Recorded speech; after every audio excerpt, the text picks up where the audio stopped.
without the people who provide the money. But Honorable Minister, I also want you to address the issue on the money for maintenance of the rural roads, the village roads, the 1 billion shillings. We have that money. That money. In the same districts, we also have UNRA roads, formerly UNRA roads. What is the way forward? Can you guide these people that they must also maintain these roads where possible? Because you cannot just abandon a road and say this is UNRA road, and yet you're able to maintain. If it requires us to add money to the district for them to maintain the roads, let them maintain the roads. You will not wait for Minister of Works to go and maintain these roads. There was an issue, the issue of PAPs, the project affected persons. You find most of these figures are inflated. Is it possible for us to standardize the valuations so that we have, and I think there is the valuation bill in the committee. When that valuation bill in the committee comes, we should be able to do something to avoid having figures that, inflated figures for POPs. Right, Honorable Speaker, there's a generic issue which for me is beyond finance. It's good the government chief whip is here. Government has been propagating the Bubu policy, buy Uganda, build Uganda.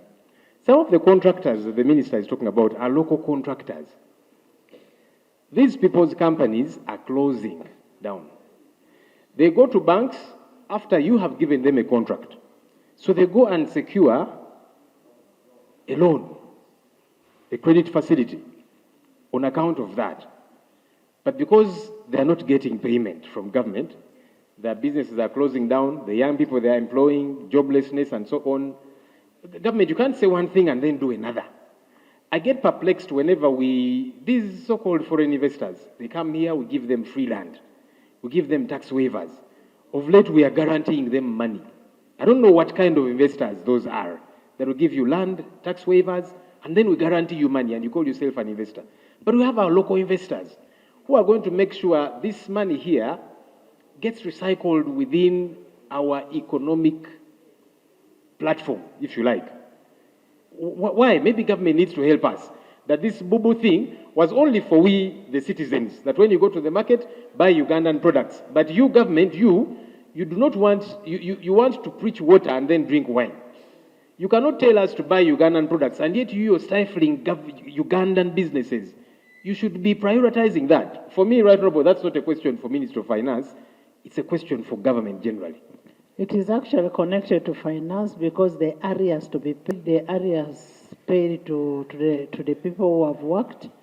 Honorable Minister, when you talk about the roads that you really need to,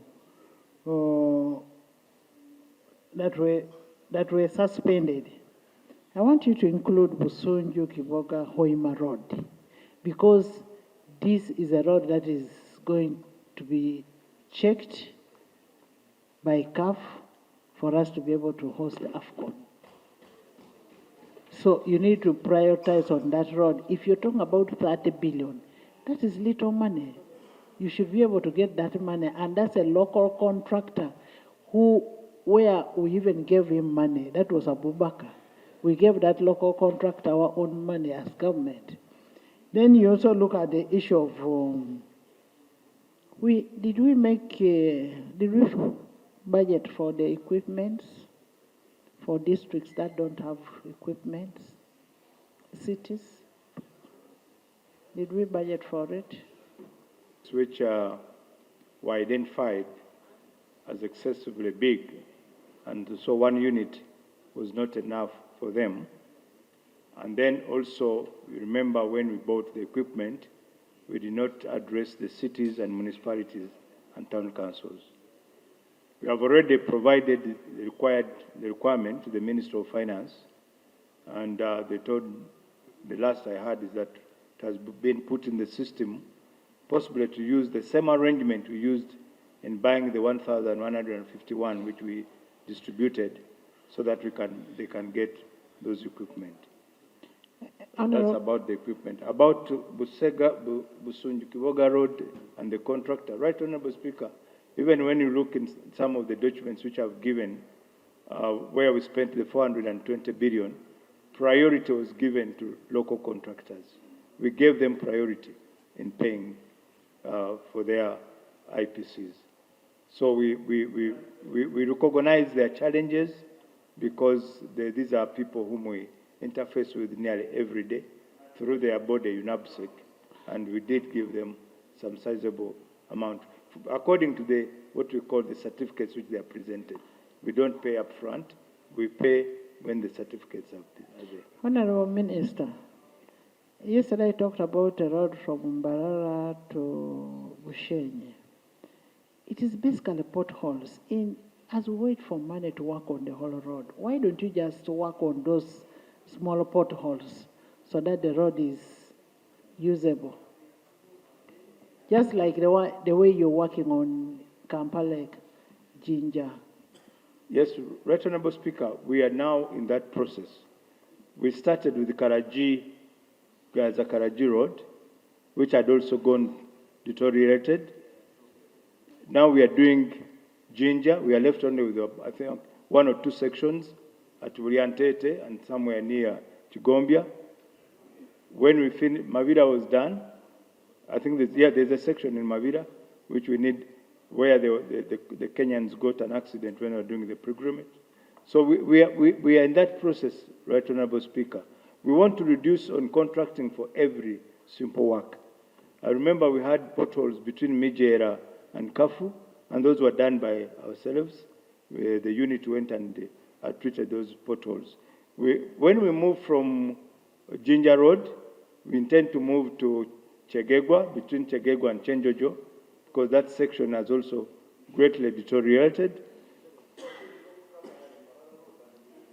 No, the Kavali-Mbarara Road has a contractor. The Kavali-Mbarara Road has a contractor who's working on it. First of all, I want to thank the minister for being honest and for the report. But yesterday, when we halted the minister from presenting the report, you did ask members to give additional information for them to clarify. I found that missing from the minister's presentation. Maybe his colleague did not give him those issues. So now that we are going to have a discussion with the minister. Can you, all of you, write those additional issues? Get all the concerns of the members? Madam Speaker, I want to thank you so much for allowing me to raise this point of procedure.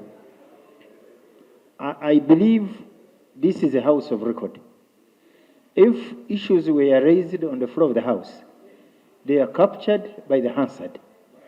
And therefore, members who did their part yesterday, the minister should be... We are going to extract them from the Hansard, yes, and give to the minister. Most obliged. And even the ones who still have other issues. Most obliged. Like you who was not in the house. Most obliged. You was not in the house yesterday. Right, Honorable Speaker. You'll give, we capture it so that we now give the minister, when we are going for a debate, we have an exhaustive debate and we get a way forward as an institution. Yes, Right Honorable Speaker, as I exhaust my point of procedure, there are issues which the minister may not need to wait on.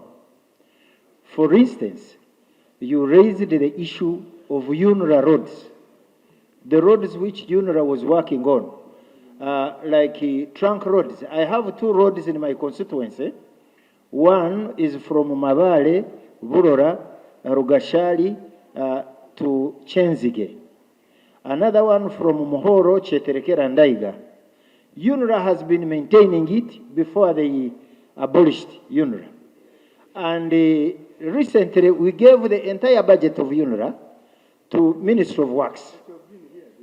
Ministry of Works have escaped, and they are saying, we have no money. Where is the money that we gave you under when you were taking over UNRA?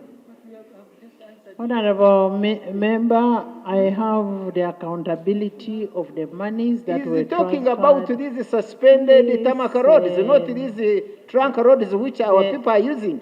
Honorable members, I believe all of you are